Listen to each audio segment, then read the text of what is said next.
All right, so I'm here making my willow fence, my living willow fence. And these are ones that were short and I stuck in the ground hoping to coppice and have them grow up with vigor over a few years and then be able to weave them once they got big enough. But they are kind of shady and competing with this pine tree for nutrients, and so they didn't thrive. So now I'm just replacing them. And how I plant my willows is you'll notice I plant them in clumps of 3, one going straight up and then one at an angle each direction, and that's the weave that I do. But I'm just cutting these ones off at the base, and I'm sure they'll try to coppice back up and stuff, but that'll be fine.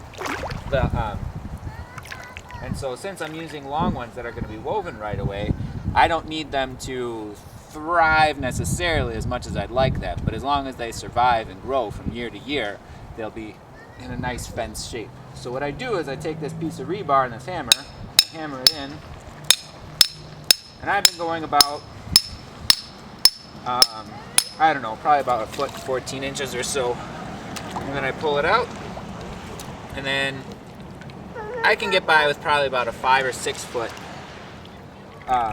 width for the vertical one, because that one doesn't go very far, doesn't travel diagonally, so it doesn't have to be as long, it just has to go up. And then I just do the same thing at an angle. Papa, why do you do it in the water? Because this is where I want to plant the fence. But Papa, well, then I can't play in the water you anymore. can still play in the water. But you can, you will notice that this is all underwater, and this is a seasonal wet spot in my yard, and it dries out, you know, a couple weeks after the ice melts. So they definitely do not need to be in water, but they do well in places that do have a lot of water.